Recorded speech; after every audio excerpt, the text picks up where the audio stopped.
তাইলে মা এখানে কি করলেন?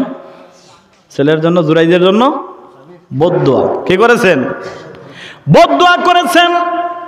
কত বড় একজন আলী জুরাইজ, এলাকার মানুষটাকে অনেক ভালোবাসতো, ঘর বানিয়ে দিয়েছে, 3 বেলা খাবার দিত জুরাইজকে।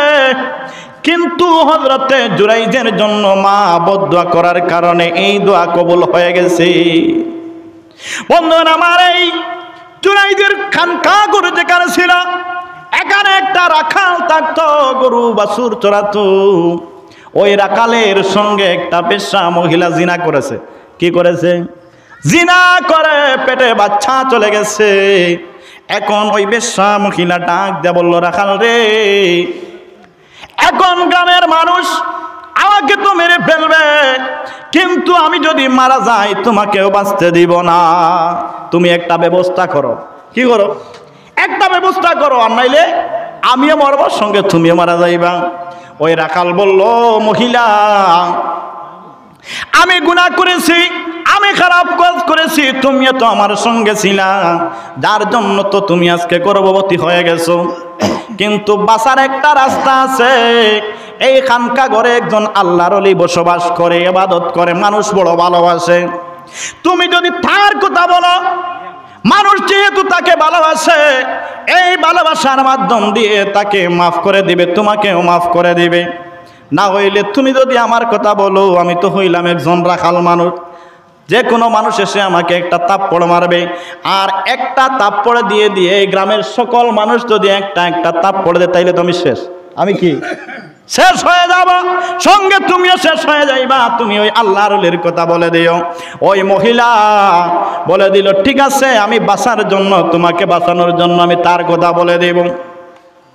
বন্ধুরা আমার, 3 মাস হয়ে গেল গর্ভবতী অবস্থায়। গ্রামের মানুষ বলল, তোমার সঙ্গে কে খারাপ কাজ করেছে?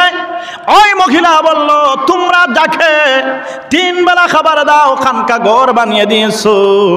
আমি এই রাস্তা দিয়ে একদিন যাচ্ছিলাম, আর ওই খানকা ঘরে যে মানুষটা আল্লাহর ইবাদত করে, তোমরা যাকে অলি মারো, সে আমাকে তার খানকা ঘরের মধ্যে নিয়ে আমার সঙ্গে খারাপ কাজ করেছে, আর তার মাধ্যমে আমি গর্ভবতী হয়ে গেছি।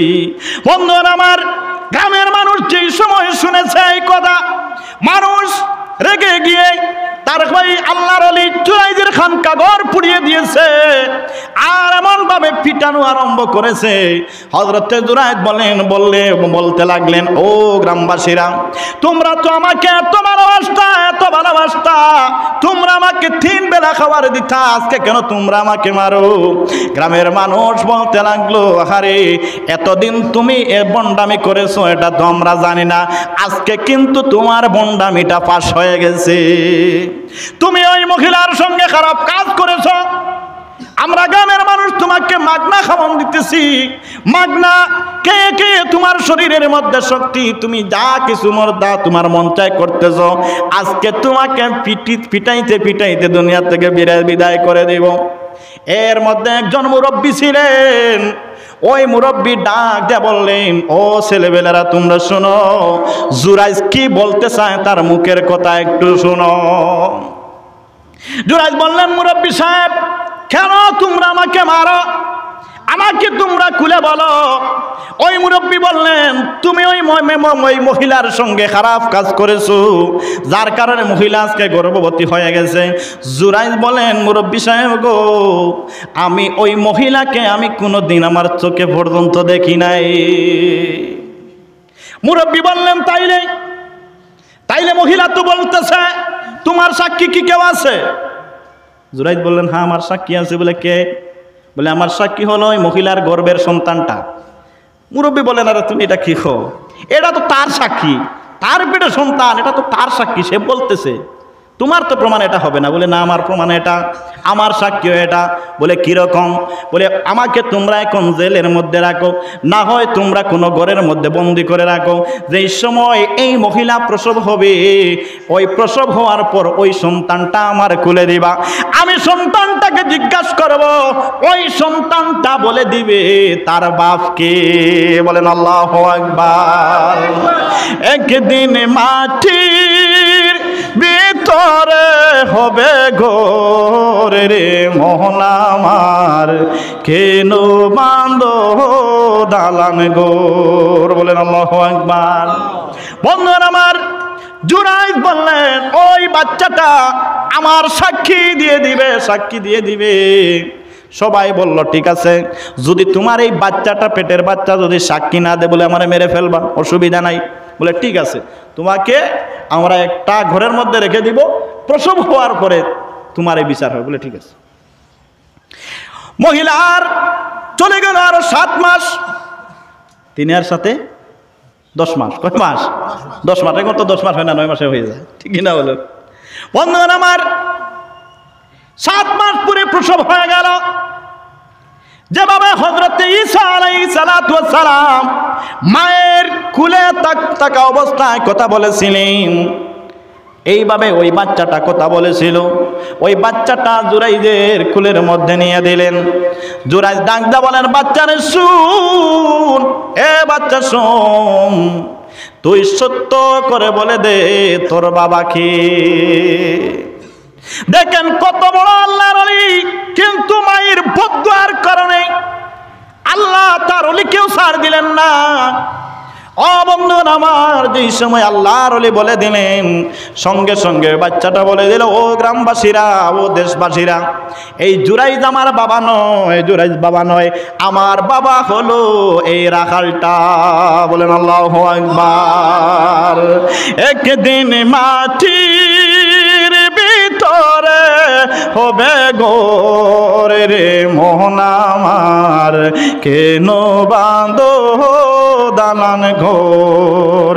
ও মন আমার, কেন বাঁধো দালান ঘর? প্রাণ পাখি উড়ে যাবে পিঞ্জির চিরে, দরাদমে সবই রবে, তুমি যাবে চলে। প্রাণ পাখি উড়ে যাবে পিঞ্জির চিরে, দরাদমে সবই রবে, তুমি যাবে চলে। বন্ধু বান্ধব যত, মাতা পিতা তারা সুত, বন্ধু বান্ধব যত, মাতা পিতা তারা সুত, সকলে হবে তোমার পরে রে মন আমার, কেন বাঁধো দালান ঘর?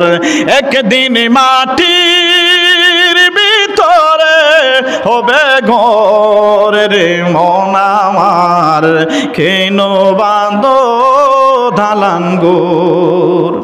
ওরে দেখো তোমার চর্মছর পচে গলে যাবে, শিরা উপশিরা গুলি ছিন্ন ভিন্ন হবে।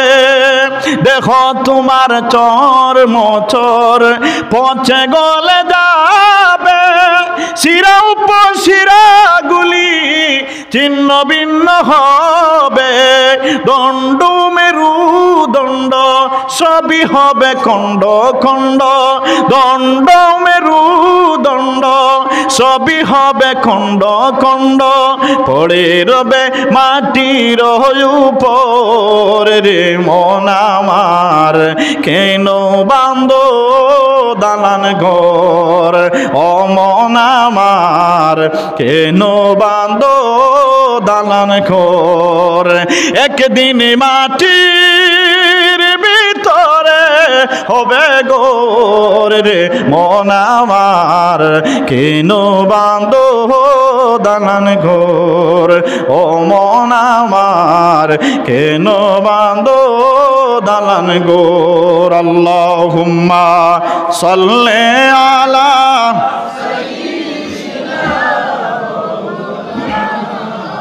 মুহাম্মাদ ওয়া আলা আলি সাইয়্যিদিনা মুহাম্মাদ। আল্লাহুম্মা সাইয়্যিদিনা মাওলানা মুহাম্মাদ মুহাম্মদ ওয়া আলা আলি সাইয়্যিদিনা মাওলানা মুহাম্মদ।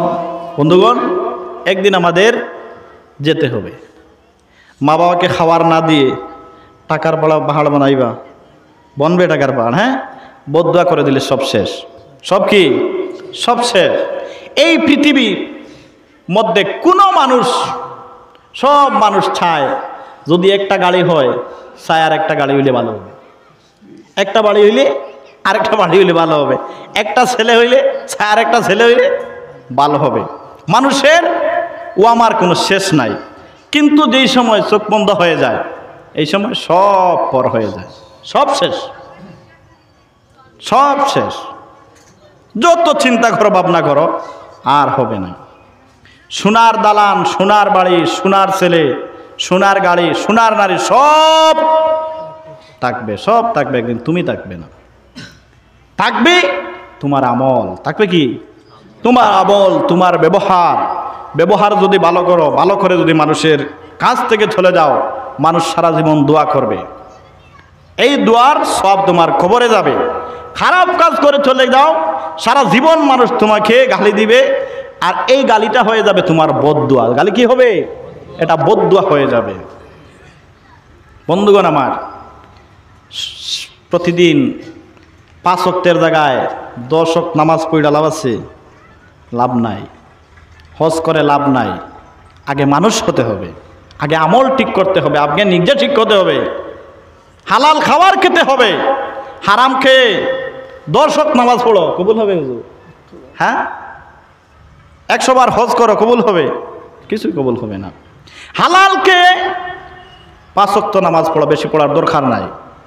হালাল উপার্জন করো, বেশি খাওয়ার দরকার নাই, বেশি ইবাদতের দরকার নাই। হালাল খাও, হালাল উপার্জন করো, এটাও হবে একটা ইবাদত। এটা কি হবে?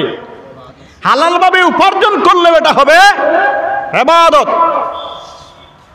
হারাম খেয়ে সারাদিন মসজিদের মধ্যে বসে থাকবা, আল্লাহ আল্লাহ হাসবেন আর বলবেন, দেখেন আমার বান্দা কি করতেছে। হ্যাঁ বন্ধুগণ আমার, ওয়াজও বেশি করে লাভ নাই। ওয়াজ বেশি করে লাভ আছে? হ্যাঁ, ওয়াজ বেশি করে লাভ নাই। 2.25 ঘন্টা হয়ে গেছে, 6টায় উঠেছি, 8:15 বেজে গেছে, 2 ঘন্টা হয়ে গেছে, 2.25 ঘন্টা হয়ে গেছে। মেইন আমাদের কথা হলো, আমাদের ভিতর থেকে হিংসা সরাতে হবে। কি সরাতে হবে? হিংসা সরাতে হবে। 2 নম্বরে হালাল ভক্ষণ করতে হবে, হারাম থেকে বাঁচতে হবে, হারাম থেকে বাঁচতে হবে। মা বাবা থাকলে মা বাবার খেদমত করতে হবে, মা বাবার খেদমত করতে হবে। কোন সময় মা বাবার বদদুয়া নেওয়া যাবে না। 8:30টায় নামাজ, 2.5 ঘন্টা ওয়াজ, মাশাআল্লাহ। এটা অফার? আচ্ছা আচ্ছা, এটা অফার, মাশাআল্লাহ, এটা অফার দিচ্ছে। আচ্ছা আচ্ছা, ঠিক আছে ঠিক আছে, বেশি 8:30টায় নামাজ, মাশাআল্লাহ।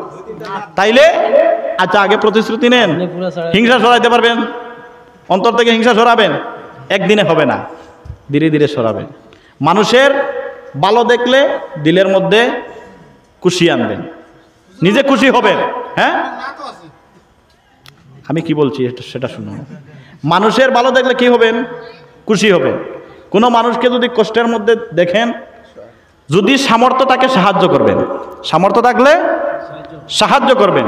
সামর্থ্য থাকে না, আল্লাহর কাছে দোয়া করবেন যে আল্লাহ, মানুষটাকে আমি যেইভাবে চলাফেরা করতেছি এইভাবে করে দাও। এটা হলো সুন্নতে রাসূল। এটা কি? সুন্নতে রাসূল। বন্ধুগণ আমার, এই পৃথিবীর মধ্যে অনেক রকমের মানুষ আছে কিনা? কিন্তু আসল মানুষের অভাব হয়ে গেছে। অনেক ধরনের মানুষ আছে, কিন্তু ভালো চরিত্রওয়ালা নবীর প্রেমিকদের অভাব হয়ে গেছে। নবীর প্রেমিক এখন নাই। আছে শুধু মুখ দিয়ে নবীর প্রেমিক এই সেই বক্কর চক্কর অনেক কিছু মানুষ বলে। এই প্রথমে কিছু বলেছিলাম এই ওয়াকফের কথা। সবাই কিন্তু মুখ দিয়ে বলে, কিন্তু প্রতিবাদ করলে করতে আর নাই নাই। বোঝা গেল ইমানটা এখানেই শেষ। ইমানটা কি এখনই শেষ। মাশাআল্লাহ। না এটাই তো বলছি।